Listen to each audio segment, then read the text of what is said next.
Hey guys, today we're talking about complications of CSOM. In the previous video, we have talked about unsafe CSOM. So today we will continuing with the complications of unCSOM and CSOM in general. Okay, so before we know and before we move to complications of CSOM, we need to know how does the infection spreads from middle ear to other structures. So what is the route for complication? So it can be due to bony erosions, okay, bony erosions that can be due to hyperemic decalcification as seen in ASOM, or it can be due to cholesteatoma as seen in CSOM. Okay, it can be also through natural openings like oval window, round window, and the cerebral aqueduct, etc. Okay, it can be also due to congenital dehiscence of the facial canal, facial canal, okay, middle ear floor, etc. It can also be due to traumatic and surgical openings. Okay, traumatic can be due to a previous skull fracture, can also be due to surgical openings as seen in stapedectomy or the fenestration operation or in mastoidectomy, etc. So how do we classify complications of CSOM? Basically, there are two classifications. First is intertemporal complications, which is known as also as extracranial complications. That means it's not involving the brain. And then we have the intracranial complications, which is really in relation to the brain and the skull. Okay, so first we will discuss about the intratemporal and then we will go with the intracranial. So if inflammation or the infection involves the mastoid antrum, it is known as mastoiditis and is the most common complication, that is intertemporal complication, or and if it involves the inner ear, it leads to labyrinthitis. Okay, so we won't be discussing much about labyrinthitis because we already know what are the presenting features. It presents with fever, there's vertigo, okay, the present is vertiginous and all, and there is sensory hearing loss due to the dead ear. Okay, and we will also not be talking much about facial nerve because we will talk about it in a different video where we just discuss about the facial nerve and its diseases. Okay, or we will discuss everything about facial nerve in a different video. So it may lead to facial palsy, we must know about that. Okay, it can also be due to ASM as well. Okay, we will also discuss about Petrositis. Okay, basically when there is infection in the petrospinotemporal bone. Okay, so in intracranial complication there is extradural abscess, subdural abscess, meningitis, and temporal lobe abscess. Okay, so let's discuss about intratemporal complication first.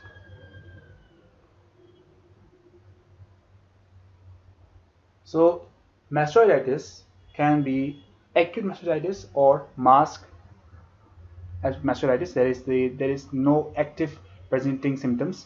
Okay, so we will talk about acute mastoiditis is more common and it is more commonly seen in OPD and the patient is in more trouble. So we will discuss about acute mastoiditis. So what is the pathology? There's production of pus under tension, okay, and there is hyperemic decalcification, osteoclaric reabsorption of the bony walls of the mastoid. So if you understand that, it's very good. If you don't understand, then in simple word, it means that with all the pathology that we have learned in ASOM and CSOM, it's just the same. Okay, like there is pharyngeal infection, it leads to infection and edema of the eustachian tube, there's blockage, there's hyperemia of the middle ear, and there is collection of fluid in the middle ear. There's basically there's separation. Okay, now then the infection spreads from otitis to mastoid air cell. What I mean by that, there is hyperemia of the middle ear. Okay, middle ear mucosa, everything is hyperemic. Okay, now there is pus formation, but there is no draining. Okay, then this pus goes to the mastoid through the otitis, and then it leads to hyperemia of the mastoid air cells. Okay, now the same process as we seen in ASOM happens in the mastoid air cell. There is suppuration and the pus filled mastoid cavity is formed. Okay, so basically previously there were pneumonized air cell and there were small mastoid air cells which were different, but now due to pus formation and the hyperemic decalcification, entire mastoid process is just a giant cavity filled with pus. Okay, and then this pus comes through the otitis in the middle ear and then to the external auditory canal. So as I said, there is hyperemia of the mastoid air cells, there is the mucosal lining, there is suppuration, there is pus-filled mastoid air cells. Wall of the mastoid air cells undergo dehiscence and leads to coalescent mastoiditis, basically a single pus-filled mastoid cavity, and that pus comes through the otitis to the middle ear and then to the external auditory canal. And because of the mastoid acting as a reservoir of pus, we get to see a classical sign that is known as reservoir sign. So basically, normally when we clean the middle ear or the external auditory canal, as in ASOM or CSOM, the ear is relatively clean. Okay, there is no pus refilling. But in mastoiditis, even after we have mopped out, we have gone through ear toilet, there is rapid refilling of the pus in external auditory canal, which is due to the mastoid acting as a reservoir of pus. Okay, this is known as reservoir sign. So how does the pus from the mastoid spread to other parts of the skull and leads to certain abscess? So pus in the mastoid cavity, okay, if it spreads anteriorly, it leads to zygomatic abscess. Okay, zygomatic abscess, as seen in the figure, it is just anterior and superior to the pinna, zygomatic abscess. If it goes anteriorly, it leads to lux abscess, which leads to sagging of the posterior meatal wall. Okay, and then if it goes posteriorly, it leads to post-auricular abscess. So post-auricular abscess is between the posterior part of the pinna and the mastoid process. Okay, and that leads to the pinna getting a characteristic look that is outward and laterally. So pinna is pushed outwards and laterally. Okay, we will talk about that in clinical features. Okay, and if it goes inferiorly, it can either lead to Basoids, Basols abscess or Sidley abscess. Okay, if it goes to sternocleidomastoid mastoid, it leads to Basols abscess. Okay, and if it goes through posterior belly of digastric, it leads to Sidley's abscess. Okay, so these are the abscesses which are in relation with the mastoiditis. So what are the clinical features of mastoiditis? The pinna, as we've discussed, due to the post-auricular abscess, is pushed outwards and laterally. Okay, there is in the post-auricular area, if examined, there is edema, there is congested appearance, it is tender, and there is characteristic ironed out appearance.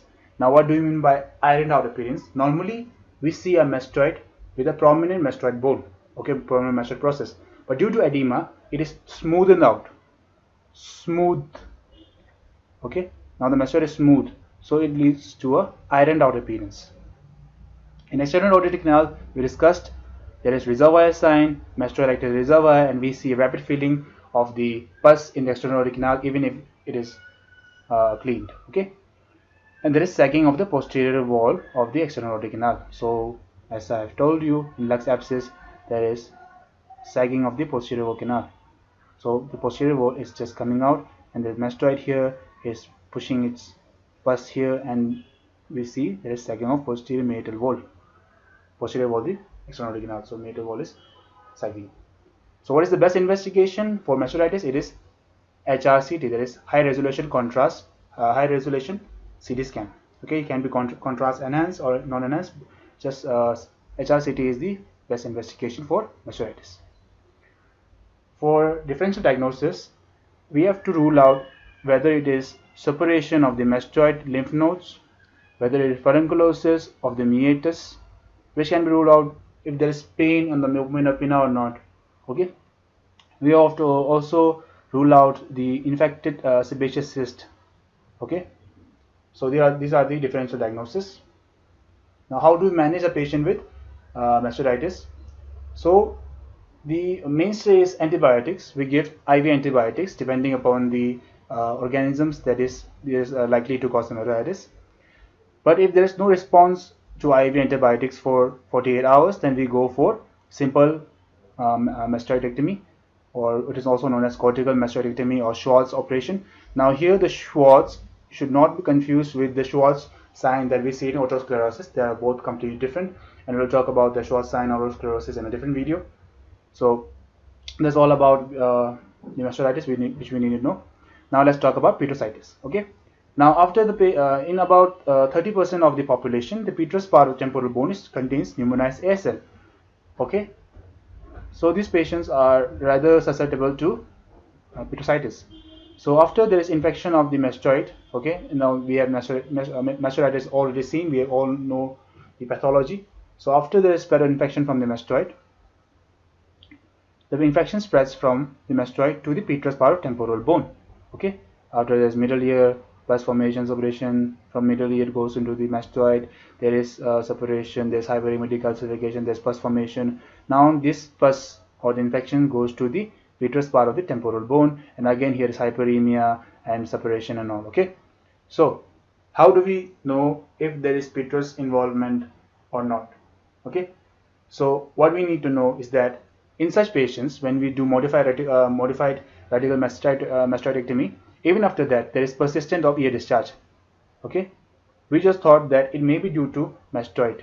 Okay, but when after we have cleaned the mastoid and we have just done the surgery, we thought, okay, now we have got the disease.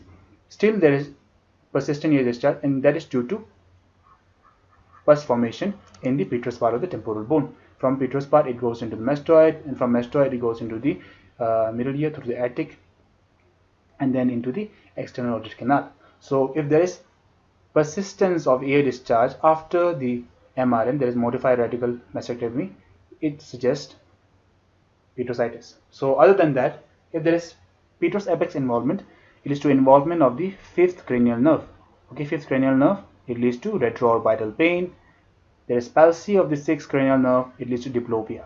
So these three symptoms or signs that you see, there is persistence of ear discharge even after MRM, retroorbital pain due to fifth cranial nerve involvement, diplopia due to sixth nerve palsy is known as Gradenigo triad.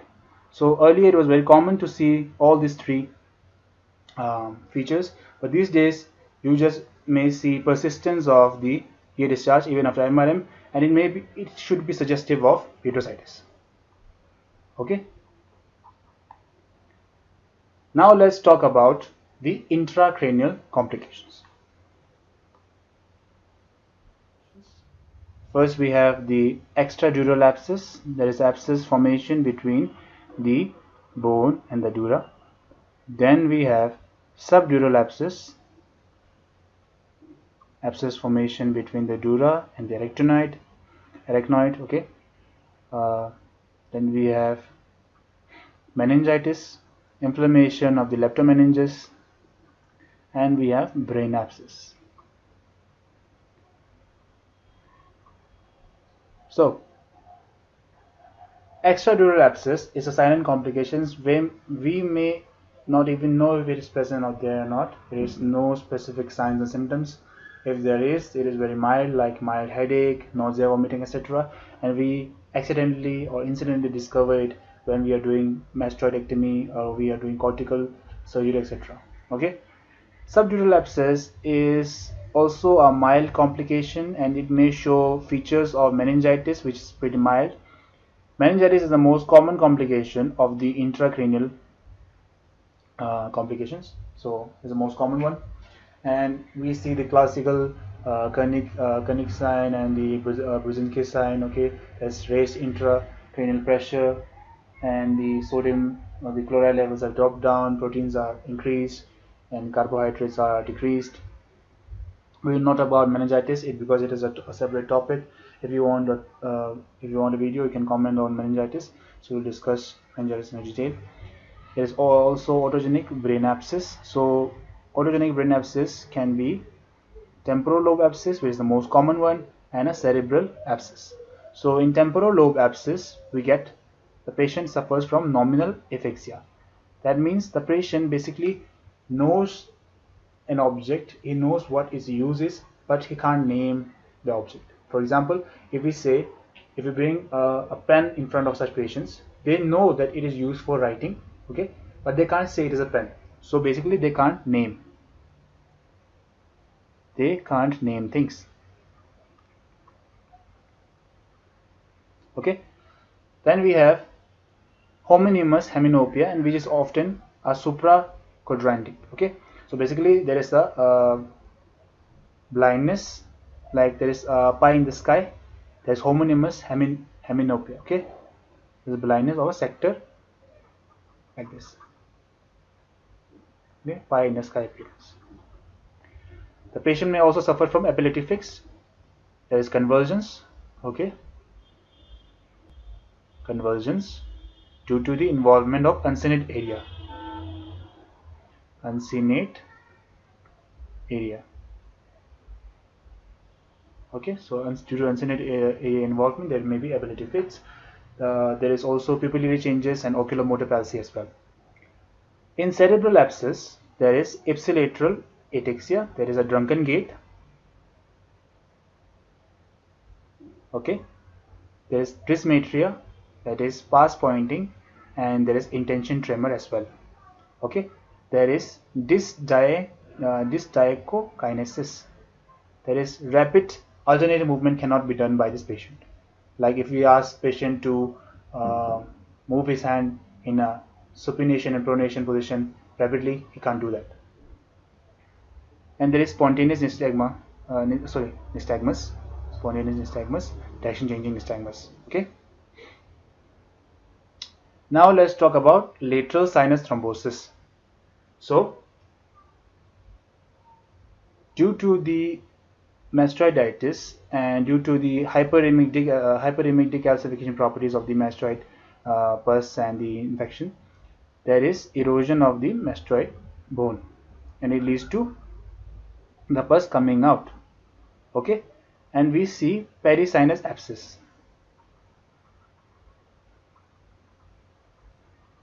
Okay, now this abscess, it exerts pressure on the veins. Okay, basically the sinus. Okay, so venous sinus, they exert pressure on the venous sinus, and it leads to occlusion of the venous sinus, and there is thrombus formation.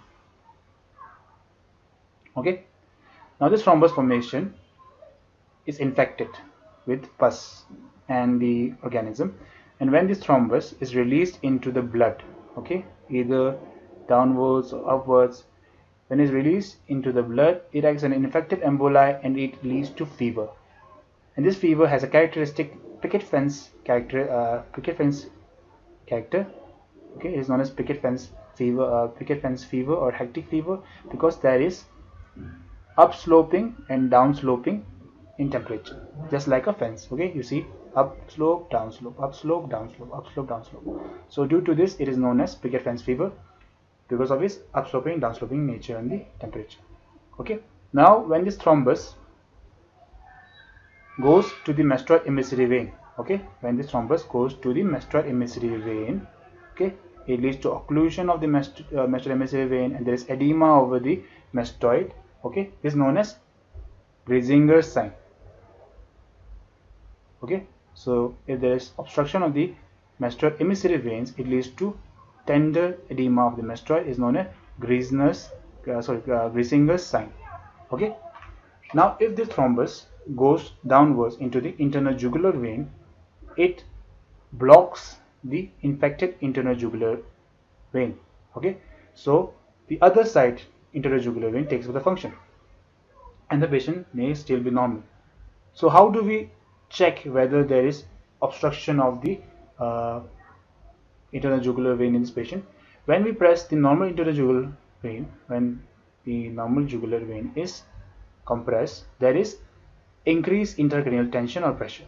Okay, basically there is otitic hydrocephalus. Basically there is raised intracranial pressure. It can be seen as papilloedema, and this sign is known as Crobach sign. Okay, basically there is retinal veins enlargement, and there is papilloedema when we see through the otoscope. And it can also be seen as in lumbar puncture. We give a lumbar puncture, and when we press the normal interjugular vein, there is raised intracranial pressure, and the lumbar puncture pressure also increases. It's known as Tobias sign. Okay.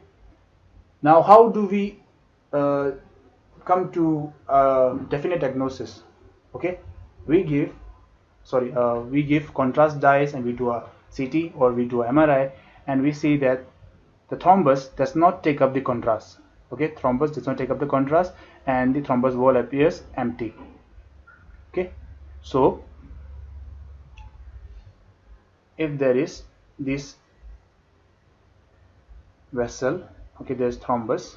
Okay, now when we give the contrast, the thrombus does not take the contrast, so we get a delta sign. Okay, we give a empty triangle sign or delta sign, and we is a short diagnosis that it is due to a thrombus in the vein, and it can be due to the lateral sinus thrombosis. Okay, so that's all about complications of CSOM.